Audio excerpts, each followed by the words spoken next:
The biggest news from today, several talent releases, and there is likely to be more after we get done recording here. There have been more since we started talking over an hour ago. So we'll get into all of them here, and I will add to it as we wrap up if there are more. And if there will be after we're done recording, then that's a bummer. But here's what we know so far. So this came out first thing, an hour or two ago as part of the new Endeavor deal becoming complete earlier this week. And I'm sorry, it was last week that it became complete, that it went, became official. And here's what we know so far. And you knew this was inevitable, but Emma will not be on that Australian show, unfortunately. Aussie native, and the whole hope 5 years ago, they let her go in 2017. She comes back. They're going to do another Aussie show. She tweeted about it. Less than an hour later, she finds out she's no longer employed with the company. So that's a bummer. Mustafa Ali, the number one contender originally to the NXT North American Championship at No Mercy. That seems like one hand's not talking to the other, or one hand's not knowing what the other one's doing as far as why they would let someone go that has something going on right now in NXT and is scheduled for a pay-per-view match next weekend. A little strange, but we'll get into it.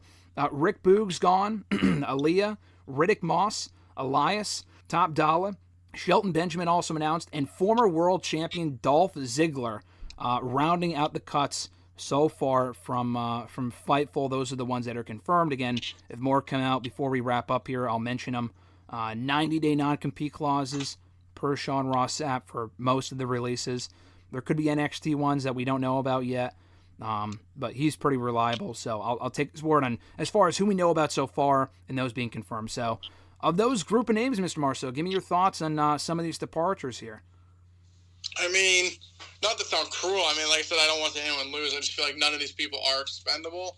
Obviously Ziggler is probably is definitely the highest one. Shelton Benjamin, you'd say good number two. I just feel like with Ziggler specifically, it's like he's legit done he's legit done everything.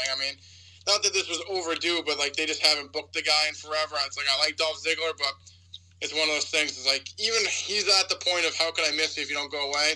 The guy could go away and he comes back, and it just is what it is. I just feel like they did everything with him. It's just he's just been in the system for so long that just like people just don't care anymore. And it's like I feel like he's like the perfect example of like why the territories like would work, because back in the day the territory like you'd go to territory, do what you can for a year, then you'd move on, and like then you'd go to a different market, and then people that hadn't seen you. When you've been in the same system for so long and you've done everything, and then to get to the point that there's nothing left for you to do, just people just don't care. And I like Dolph Ziggler. I think he's a good wrestler in that, but he's just to the point like he's just done at this point for WWE. And I fear The Miz is getting into that territory soon. But yeah, definitely for Ziggler, I like Shelton Benjamin. He's literally done everything before he came back. He basically was just putting people over. I'm not totally shocked that he's gone. Aaliyah, I like Aaliyah. I know you hate Aaliyah, but definitely sad to see her go. I thought her little run with Raquel was like whatever. She got hurt. Haven't seen her back since, and then she gets released here. Like Emma a lot. Haven't used her since she got back, or they did a little bit. I feel like she was brought back just to put people over. Mm-hmm. And then Elias, you said people were like, oh, he was so underutilized. The guy was on NXT as Elias Sampson, and literally no one gave a shit. And then he got brought up, had a way better run than he should have had compared to what his NXT run is. They did everything they could with him. Rick Boogs, I feel like he was called up way before he was even ready, and then he had that run with Shinsuke, got hurt, released. And then with Madcap or Riddick Moss, I like Riddick. They kind of tweaked his gimmick a few times when they brought him back recently with Emma. He kind of pushed him a little bit. People just didn't give a shit, and he gets released here as well. Top Dollar, they were not the same without Swerve, so it's not overly surprising. So, I think it's definitely sad to see people lose their job. I don't think any of these people are expendable. People get mad every year and throw a tizzy, but it is what it is. Yeah, a lot of releases. I'm surprised a little bit in that Fightful also noted that a lot of people in WWE were under the impression that in the last year and a half, we really haven't seen a lot of releases. Not that people haven't left the company or haven't been released or whatever, but a lot of people have either left when their contract expired, like Lacey Evans being one of them, She probably would have been, if this happened now when she was still under contract, she probably would have been included in the releases. But apparently her contract expired, and they let her go through that. That's how AEW does it. And we talked about it before we got going here, that AEW also does not release people unless, they kind of need to, like with Punk or someone like that. But, they sign people to deals, and if they don't have any use for them, they just kind of let them sit around and write out the contract until they don't renew it. And that happened with a lot of people in the last couple of years in AEW. And it looked like WWE was also kind of headed towards that until we hear what happened today. With the TKO thing, it was kind of inevitable. We heard about the possibility of this last week. And they have a lot of people on their roster. They brought a lot of people back when Triple H first took over. Some have worked out, a lot have not. Not to say they should let go of everyone that didn't. But to kind of bring our conversation from what we were talking about before we hit record here, when they signed people to like 5-year deals, dude.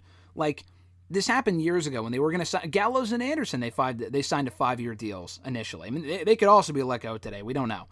But they were signed to 5-year deals back in 2019. And it was like, why? Like, they signed them for big money, and they ended up letting them go less than a year later anyway. And I think the talent might just want to get the money while they can, which is great. But I just don't feel like on WWE's end, it's entirely honest or whatever to sign people to deals where you just have no inclination of actually finishing it out, if that makes sense. I know they've done this forever. This is not a new thing. But, and I said, they can sign people to shorter deals, but like what you said, they might not want to sign it in that case. So I feel like the talent should probably know when they sign it. Yeah, there's a chance. Maybe they know they're going to get cut. I don't know. Can you talk about that a little bit?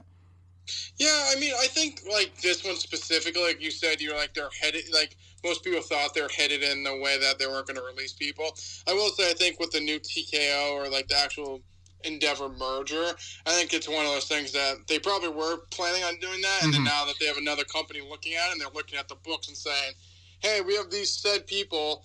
We can see that they have data. I mean, these people aren't. It's a big company. Hey, we're looking at the sheet. We're spending X amount of dollars on these said people that haven't showed up on TV in 7 months. And what are we doing with them? Do we have plans? No. Okay, get rid of them. So I think that's kind of more like they said with Lacey Evans. They just like her contract expired and she went on. And I feel like we hadn't really seen like the mass releases. So I think the whole mass releasing recently or today basically is due to the new company merger, and they're looking at their book saying, why are we having all these people on the roster that we're not using? I mean, I understand that for a point, but like you said, I think with the contract itself, like I think with the job security thing is like, oh, they're going to give me a 3-year deal. That sounds a lot more security and sounds better than having to sign you for a year. If you're one of those people, then, I mean, why would you sign it? Because you think if you hadn't had good success, especially someone coming back, a 1-year deal sounds like, hey, we're gonna use you for a little bit. If you don't work out, then we're just gonna move on from you. So I think the 3-year deal or like the longer deal feels like more job security. Maybe that's why people sign that over definitely a 1-year deal. Yeah, I mean, it's one of those things too where maybe like you said, maybe you think it's a one-off thing with these releases and they won't routinely release people like they were doing a couple of years ago, and they'll go back to doing what they were doing the last year where they only let people go and their contracts expire. Maybe. Yeah, definitely. Yeah, I guess we'll see. But of the names, no one... I mean, Dolph Ziggler to me is certainly surprising. The guy I thought was a lifer there. I mean, I know you said The Miz is in kind of the same category or could be there soon. But even with him, though, I don't think they would ever get rid of him because they use him for a lot of stuff. Dolph, they don't use as much for a lot of other stuff. You just don't really see him at all. He's not been on the show in ages. He's already been in that role where he's on the show putting people over. He's been in that role for years now. So it's not even like they can start using him for that. It's not like he was on TV as the Intercontinental Champion last week. Like, he hasn't had a real run with anything of note in quite a few years. He was doing the tag team thing for a while with Rude. Then he went away. He's been on his own. Did the NXT thing for a while. He went down there. He did really all that he could do in the company. I'm not saying they should have let go of him, but I'm honestly surprised that they did let go of him just because he seemed like he'd be someone that would be there forever and they could utilize him in a backstage role or whatever. I guess not. Top dollar, I would have to imagine. I hate to say it. If they're letting go of him, who was the bigger guy, not only literally but figuratively, of Hit Row, I can't imagine they would keep B-Fab with Ashanti. I mean, Ashanti's the better worker than Top Dollar. But it would be weird if they only let go of one and not the other two. So I guess we'll find out on that front. Same thing with Shelton. I love Cedric, but it's been clear for years they have no plans for Cedric Alexander. They tried pushing him maybe once or twice, 4 or 5 years ago. He's been in the team with Benjamin now for a few years. They're not reuniting the Hurt Business, so he's gone. Maybe Cedric could be coming. I don't know. Riddick Moss and Emma, both they're getting married soon, and they just got let go, so that sucks. Emma getting let go on the same day the Australian show was announced is certainly a bummer. They brought her back, and I saw a stat earlier saying that she only won one match this entire year, and it was on main event. Otherwise, she's lost like 20 different matches, which is like, I know you bring these people back to lose. She was never going to be women's champion, but it's like, I don't know. It's just weird to me. The Boogs one, not overly surprising. I thought he could have had a higher ceiling. Lately he hasn't been on the show in forever, but, I thought him and Elias had a decent thing going, and they never really did much with it. Elias is a perfect example of a guy that exceeded all expectations, had a nice little career, got over, was there for a long time, doing multiple different characters, including Ezekiel, which I thought was really fun last year when he did that. There really wasn't much more that he could do. He's been a free agent, quote-unquote, for a few months now. Now he is actually a free agent. And that's about it. Aaliyah, she hasn't been on the show in a year. I never really thought she was that good. But at the same time, I can't even say they never really gave her a chance because she was tag team champion for like a week. I don't think they ever really should have called her up. I'm just surprised it took them this long for them to let her go. But again, it could have been a case where they were waiting for her deal to expire because why else would she still be there after a year? And she's been cleared for a long time now. And then Ali was the most surprising one because, again, he had a match coming up next weekend in No Mercy. But I don't think the people that were making these calls cared or knew about that because I don't think they would have let him go. Or at least not yet. Who was that? For Mustafa Ali. Yeah, they just clearly aren't paying. Like you said, the one hand's not talking to the other one. I feel like he's literally going to face Dominic like next week, and then they release him. So, yeah. Maybe that's just, like you said, maybe that they looked at the sheet and said, hey, Mustafa Ali hasn't wrestled on Raw in 7 months. And they're like, well, let's just get rid of him, not knowing that he's on NXT, literally challenging for their mid-card title next week. So, I think, like you said, I think that's just one hand not talking to the other. But, I also just, he's been on the main roster back and forth. I don't think they're ever going to push him to where people want him to be. So, unfortunately, he was let go. Do you think it was also a case, I'm not saying that, I'm not justifying any of these releases, but do you think it was also a case with Ali where they were paying him main roster money, which they probably are doing for Corbin and Dana Brooke and people like that who are in NXT currently? Becky Lynch obviously is not getting into motion. Do you think with Ali he was getting paid main roster money and he's working developmental right now, which is what it is? It's not a third brand. It'll never be a third brand again. It is what it is. And they were like, they were paying him too much to be working on Tuesdays. I know you can make the same case for like Corbin, but Corbin, I don't know. I just feel like they like Corbin more than Ali wanted to go anyway a year and a half ago. So, do you think that could have played a factor?